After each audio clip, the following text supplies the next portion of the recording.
Ainda falando sobre finanças, entrou em vigor no início desse mês a lei do superendividamento.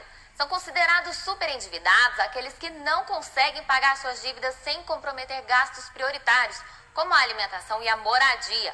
Com a nova legislação, consumidores poderão renegociar débitos com todos os credores ao mesmo tempo e instituições financeiras estão proibidas de fazer qualquer tipo de pressão para seduzir os clientes. Estima-se que mais de 60 milhões de consumidores brasileiros estejam endividados e 30 milhões superendividados. Nós vamos conversar agora com a advogada especialista em direito do consumidor, a doutora Mariane Schmidt, que vai nos trazer mais informações sobre essa nova lei do superendividamento. Boa tarde, doutora Mariane. Boa tarde. Bem-vinda ao Tarde News. Muito obrigada, Priscila. É um prazer estar aqui, uma honra estar aqui novamente na Fonte TV, falando com vocês aí, né, telespectadores, trazendo aqui notícias, né, e informações de relevância. Doutora, sobre o que trata, então, essa lei do superendividamento? Priscila, olha só, a lei ela veio para disciplinar o crédito ao consumidor e também tratar de prevenções e dispor de tratamento sobre o superendividamento. Por quê? Muitos consumidores, né, no sentido aí de muitas vezes sem conseguir pagar as suas dívidas, eles não conseguem ter o mínimo, ter uma dignidade e, vamos dizer assim, se incluir dentro da sociedade, né, diante de tantas dívidas. Então, essa lei ela veio para poder exatamente criar regras, né, em relação à disposição do crédito. Então, seria conceder aí o crédito responsável e também tratar também sobre adquirir e instalar uma nova cultura do consumo responsável também, consciente inclusive. Doutora, a senhora acredita que esse período pandêmico piorou ainda mais, prejudicou ainda mais a situação financeira do brasileiro?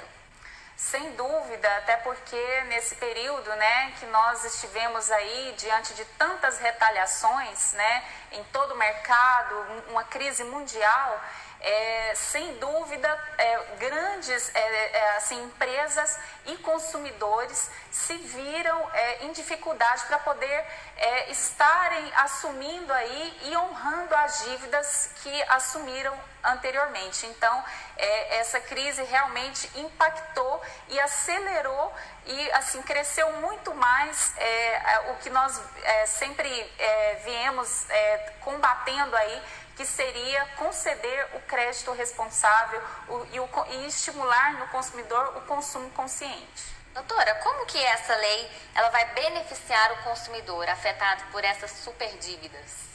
Olha só, o consumidor, nesse momento, com a lei em aprovação, e nós, como operadores do direito, comemoramos muito, porque ela veio trazer regras, né, para concessão dos créditos e também estabelecer a repactuação das dívidas.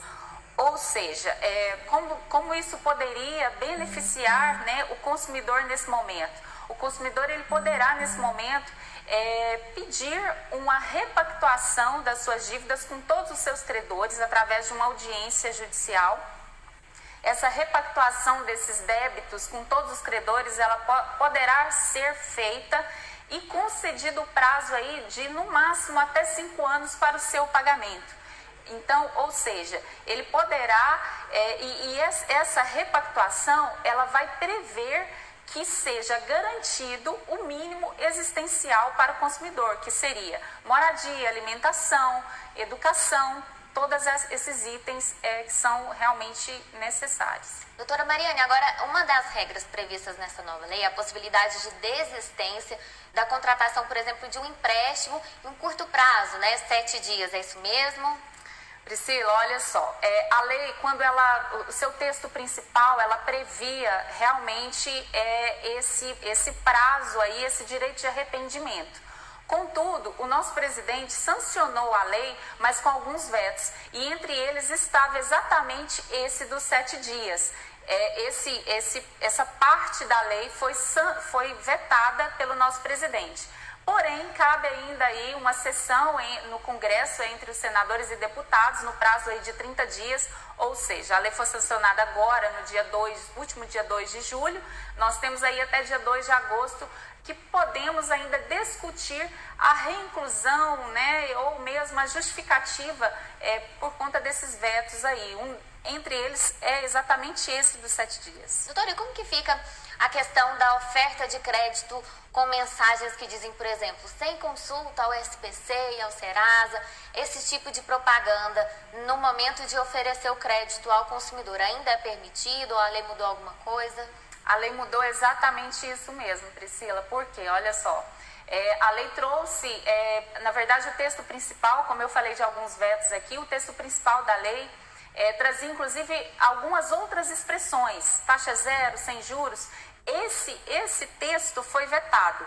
Ficou aprovado apenas a questão de se aquela empresa ou financiadora ou banco estiver oferecendo crédito, informando que é sem consulta aos órgãos de proteção de crédito e sem consulta à vida financeira do consumidor, ela estará incorrendo aí, inclusive dentro de uma infração da própria lei, que prevê aí o nosso Código de Defesa do Consumidor. Doutora, agora outra mudança que vai proteger o consumidor de certa forma é que ele tem que ter ciência do custo efetivo total na hora de contratar, por exemplo, um financiamento bancário, né? O custo efetivo total é todo o valor que ele vai pagar ao final de tudo, somando ali o principal e os juros, né? Agora ele tem que ter ciência na assinatura do contrato do custo efetivo total daquilo que ele está contratando. Exatamente. O consumidor, quando estiver, né, diante aí de um financiamento, o próprio Código de Defesa do Consumidor já previa algumas exigências. A lei do superendividamento trouxe outras para dentro dessas operações de financiamento ou de crédito, né? Que seria realmente demonstrar o custo efetivo da operação. Quantas parcelas, qual a taxa de juros, se for parcelado, qual seria o valor se ele quisesse antecipar esse financiamento. Então ele precisa ter a ciência, né, e estar disposto ali no contrato, inclusive entregar a minuta do contrato para o consumidor, coisas que também a nova lei traz como na recusa da entrega da minuta do contrato para o consumidor, poderá também estar incorrendo aí em infrações dentro do Código de Defesa do Consumidor. Maravilha, doutora. Muito obrigada pelas suas informações sobre essa nova lei do superendividamento. Seja sempre bem-vinda aqui ao Tarde News. Muito obrigada, Priscila. Eu que agradeço.